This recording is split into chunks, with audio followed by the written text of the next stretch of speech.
Hi friends, आजचा आपला topic आहे PCMC आरोग्य निरीक्षक भरतीतील महत्त्वाचा कोर्ट केस. डिप्लोमा मान्यता, संस्था मान्यता आणि सरकारी नोकरी विद्यार्थ्यांनी काय शिकावे.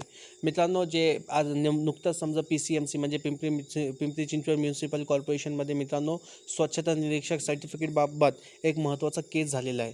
म्हणजे ते कोर्टात गेलेलं आहे. म्हणजे ते काय झालं म्हणजे म्हणजे हे केसचा नेमका उद्देश काय आहे का मित्रांनो, जेथून तुम्ही स्वच्छता निरीक्षक कोर्स केलेला आहे म्हणजे सॅनिटरी इन्स्पेक्टर कोर्स तुम्ही कंप्लीट केलेला आहे आणि ते संस्थेला मान्यता नाही, तर मग नंतर तुमची बेजारी अशी होऊ शकते. म्हणून मित्रांनो, हे मी तुमच्यासाठी काय केलं, हे कोर्सवरून एक व्हिडिओ बनवलेला आहे, जेणेकरून तुमचा नंतर काय मित्रांनो प्रॉब्लेम नाही होणार. म्हणून मित्रांनो, व्हिडिओ शेवटपर्यंत पहा.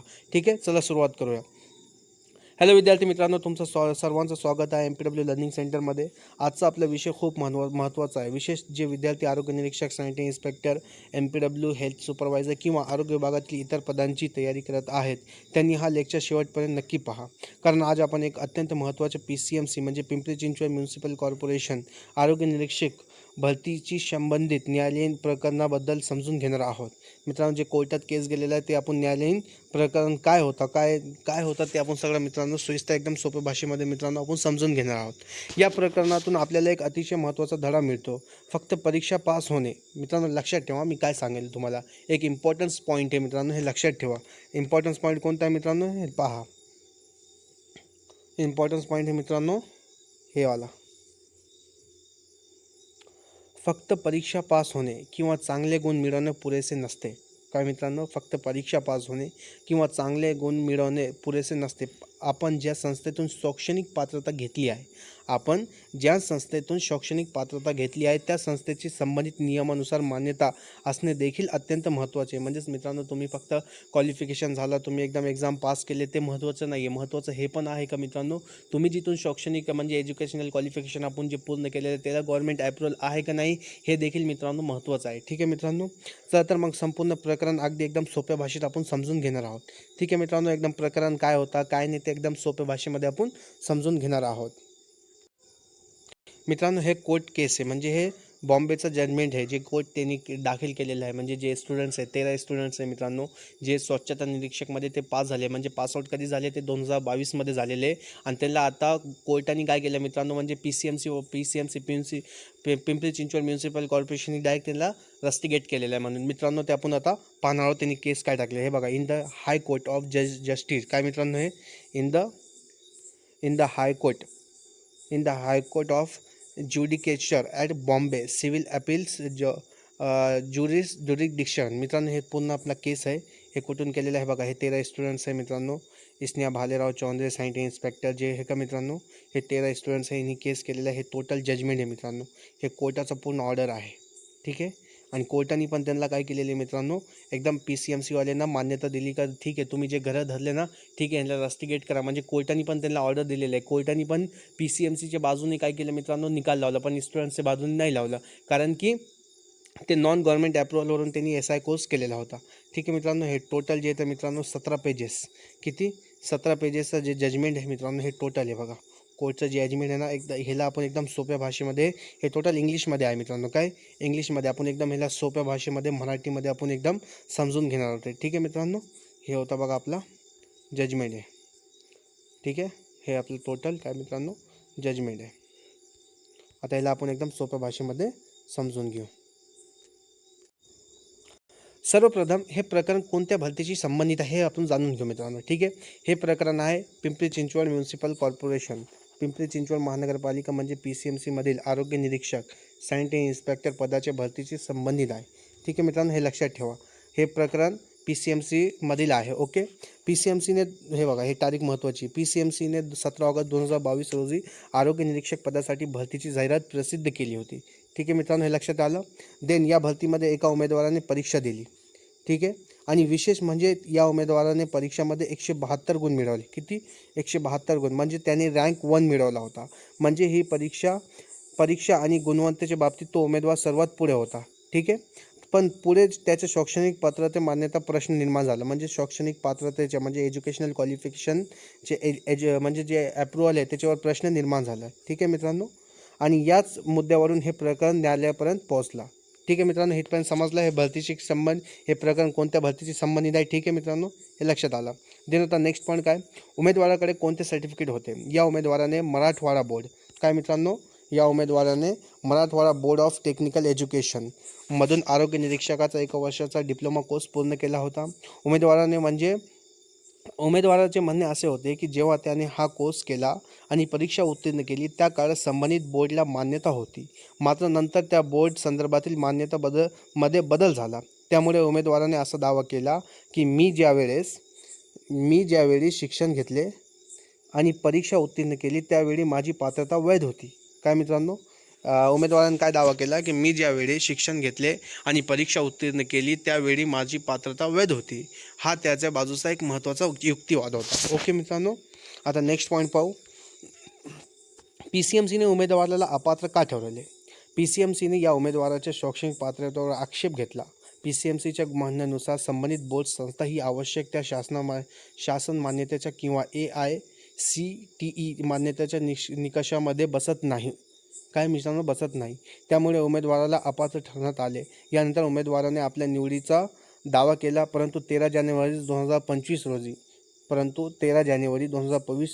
रोजी त्याचा दावा फेटाळण्यात आला.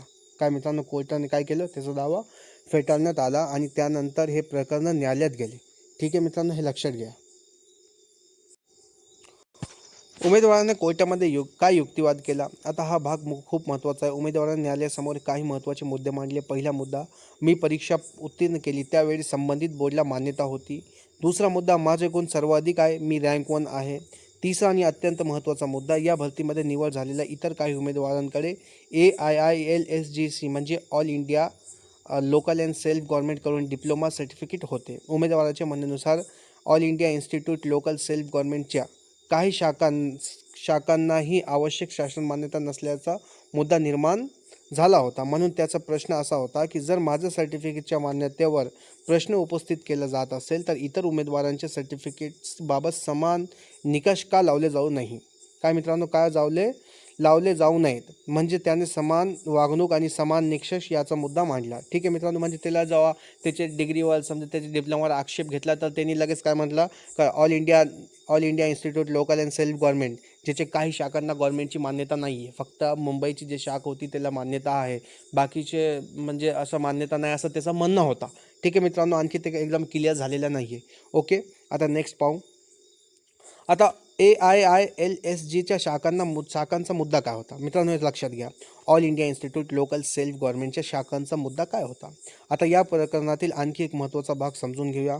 शासनाच्या संबंधित विभागाने प्रतिज्ञापत्रामध्ये असे नमूद केल्याचं या प्रकरणाच्या तपशिलातून दिसते की all India institute local self गव्हर्नमेंटच्या मुंबई येथील, काय मित्रांनो हे लक्षात ठेवा, all India institute local and self गव्हर्नमेंटच्या मुंबई येथील मुख्य संस्थेला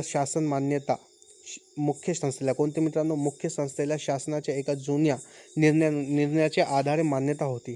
ठीक आहे, एका जुन्या निर्णयाच्या आधारे मान्यता होती, परंतु पुणे, ठाणे, संभाजीनगर इत्यादी ठिकाणी असलेले काही शाखांच्या मान्यतेचा स्वतंत्र प्रश्न निर्माण झाला. म्हणजेच मुख्य संस्था मान्य आहे म्हणून तिची प्रत्येक शाखा आपोआप मान्य ठरते का, हे प्रश्न आहे. हा अत्यंत महत्त्वाचा प्रश्न निर्माण झाला आणि याच कारणामुळे संबंधित उमेदवारांबाबत ही शासनाकडून कारवाईची प्रक्रिया सुरू झाल्याचे नमूद करण्यात आले. ओके, आता मित्रांनो 6वा पॉईंट बघू. आता येतो सर्वात महत्त्वाचा कायदेशीर मुद्दा. या प्रकरणामध्ये महाराष्ट्र अधिनियम क्रमांक 20/2013 संदर्भ आला. याचं नाव आहे महाराष्ट्र आणि अधिकृत संस्था आणि अनधिकृत अभ्यासक्रम प्रतिबंध अधिनियम 2013. या कायद्याचा मूलभूत उद्देश काय आहे तर योग्य सक्षम प्रतिकारी आवश्यक मान्यता नसताना अनधिकृत संस्था किंवा अभ्यासक्रम चालवण्यावर नियंत्रण ठेवणे.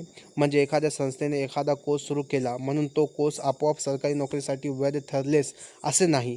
इथे कायद्यानुसार आवश्यक असलेली मान्यता ठरावी लागते. ओके मित्रांनो, हे लक्षात आलं असेल.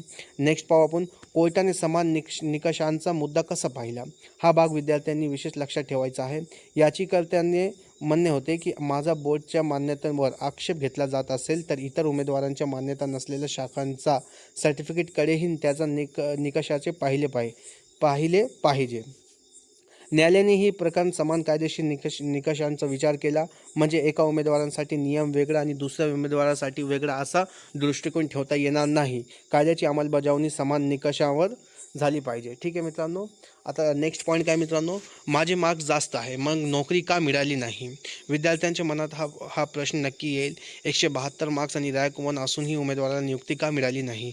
कारण सरकारी भरतीमध्ये केवळ रायटन एक्झामिनेशनचे मार्क्स पुरेसे नसतात. उमेदवारांनी जाहिरातीमध्ये दिलेली संपूर्ण पात्रता पूर्ण करणे आवश्यक असते. उदाहरणार्थ जर जाहिरातीमध्ये एखादा विशिष्ट डिप्लोमा आवश्यक असेल तर डिप्लोमा कोणत्या संस्थेतून केला आहे, ती संस्था संबंधित नियमांनुसार मान्य आहे का, कोर्सला आवश्यक मान्यता आहे का, सर्टिफिकेट संबंधित कालावधीत वैध आहे का, जाहिरातीतील क्वालिफिकेशनशी तो कोर्स जुळतो का, हे सर्व तपासले जाऊ शकते. म्हणून लक्षात ठेवा, exam marks plus required qualification plus is equal to सिलेक्शनसाठी आवश्यक दोन्ही घटक आहे. काय मित्रांनो, एक्झाम मार्क्स पण आहे आणि रिक्वायर्ड क्वालिफिकेशन पण आहेत. मग आपलं सिलेक्शन होणार आहे. हे दोन्ही घटक महत्त्वाचे आहे. फक्त मार्क्स जास्त आहेत म्हणून आवश्यक शैक्षणिक पात्रतेची अट बाजूला ठेवता येत नाही. ठीक आहे मित्रांनो. नेक्स्ट पॉईंट पाहू. कोर्टाने सहानुभूतीच्या मुद्द्यावर काय सांगितले. या प्रकरणातील आणखी एक महत्त्वाचा भाग म्हणजे फक्त सहानुभूतीच्या आधारावर अधिकृत किंवा अमान्य शैक्षणिक पात्रता वैध ठरवता येते का. न्यायालयाने सर्वोच्च न्यायालयाच्या CBSE विरुद्ध P. सुनील कुमार या निर्णयाचा संदर्भ घेतला. यामधून मूलभूत तत्त्व असे समोर येते की जर एखाद्या संस्थेची किंवा अभ्यासक्रमाची आवश्यक कायदेशीर मान्यता नसेल तर विद्यार्थ्याने परीक्षा दिली आहे, चांगले गुण मिळवले आहेत किंवा त्याने शिक्षणासाठी वेळ आणि पैसा खर्च केला आहे, या कारणावरूनच त्या पात्रतेला कायदेशीर मान्यता देता येत नाही. म्हणजे मी मेहनत केली आहे किंवा माझे मार्क्स जास्त आहे हे महत्त्वाचे असले तरी कायदेशीर पात्रतेची अट आपोआप रद्द होत नाही. हे मित्रांनो लक्षात घ्या.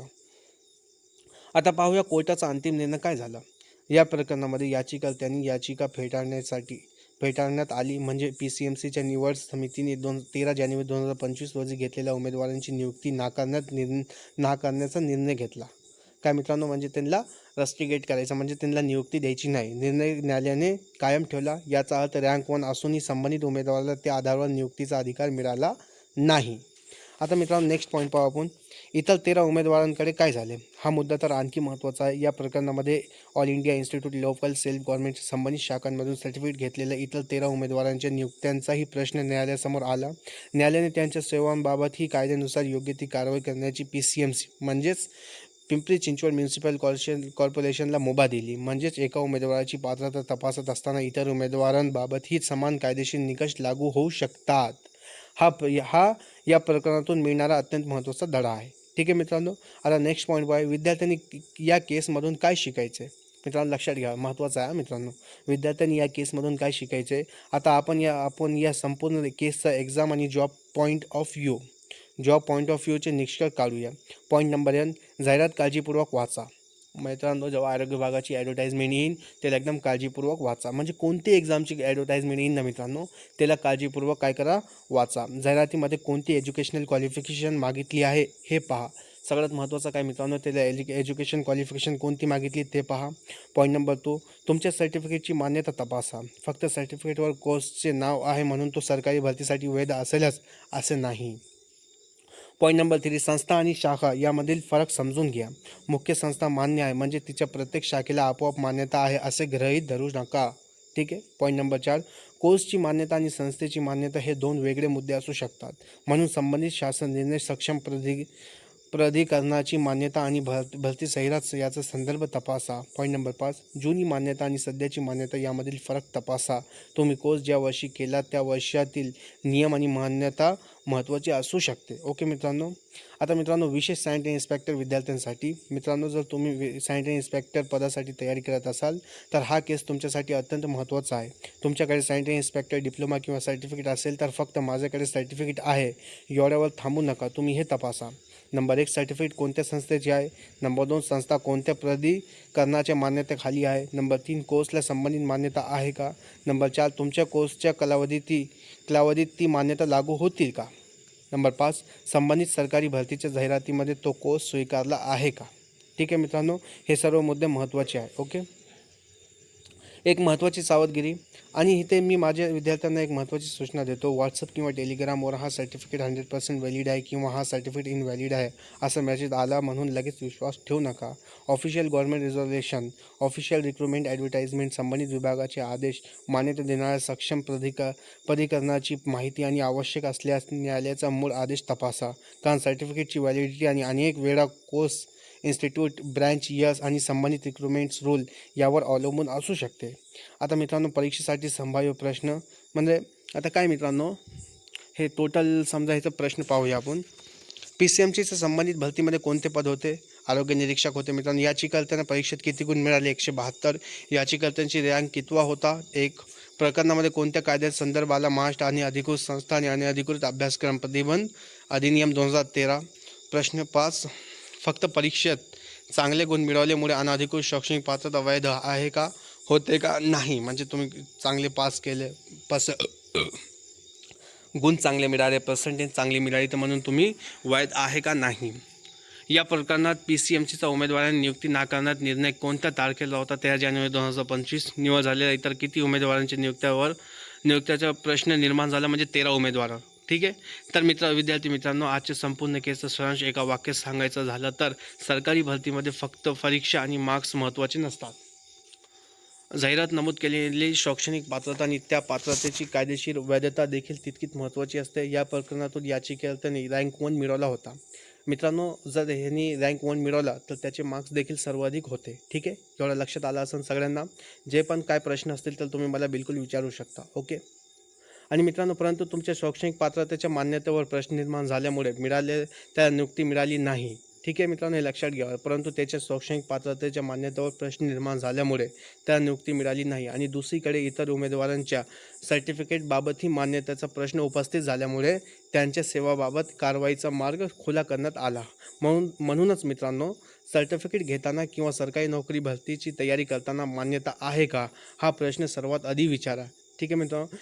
जिथून पण तुम्ही SI कोर्स केलेला असेल तर त्या संस्थेला तुम्ही विचारा, गव्हर्नमेंट अप्रुव्हल आहे का नाही, तुम्हाला सरकारची मान्यता आहे का नाही, तुम्ही हे विचारा. नंतरच तुम्ही काय करा मित्रांनो, तुम्ही ॲडमिशन घ्या. ठीक आहे. मी आपल्या गव्हर्नमेंटचे जे ऑफिशियल जे इन्स्टिट्यूट आहे मित्रांनो, त्याची लिस्ट मी आपल्या यूट्यूब चॅनलवर टाकलेली आहे. तुम्ही एकदा व्हिडिओ पहा. ओके मित्रांनो. ठीक आहे. जर तुम्हाला अशाच प्रकारचे आरोग्य विभाग, MPW, हेल्थ इन्स्पेक्टर आणि सॅनिटरी इन्स्पेक्टर भरतीशी संबंधित महत्त्वाचे कोर्ट केस, GR अपडेट्स आणि रिक्रुटमेंट अपडेट्स सोप्या मराठीत समजून घ्यायचे असतील तर आपल्या MPW लर्निंग सेंटर चॅनलला सबस्क्राईब करा. मित्रांनो, आणखी जे MPW आरोग्य विभागाची तयारी करत असाल तर ते टोटल स्लॅबस समजा MPW, sanitary inspector, health supervisor, health इन्स्पेक्टरचं मित्रांनो काय आपण टोटल समजा जे ऑफिशियल एज्युकेशन क्वालिफिकेशन आहे. ठीक आहे मित्रांनो. आणि स्लॅबस जे ऑफिशियल स्लॅबस आहे ते टोटल आपण आपल्या चॅनलवर अपलोड केलेलं आहे. म्हणून मित्रांनो, एकदम फ्री ऑफ कॉस्टमध्ये आपण टोटल स्लॅबस अपलोड केलेला आहे. तुम्हाला भरपूर त्याचा फायदा होईल. ठीक आहे मित्रांनो. व्हिडिओ आवडला असेल तर लाईक करा आणि आपल्या मित्रांसोबत शेअर करा. आणि कमेंटमध्ये नक्की सांगा तुमच्याकडे कोणत्या संस्थेचं सॅनिटरी इन्स्पेक्टर सर्टिफिकेट आहे. पुढील व्हिडिओमध्ये आपण पुन्हा एक महत्त्वाचा विषयासह भेटूया. तोपर्यंत धन्यवाद. भेटूया पुढच्या लेक्चरमध्ये. तोपर्यंत थँक्यू.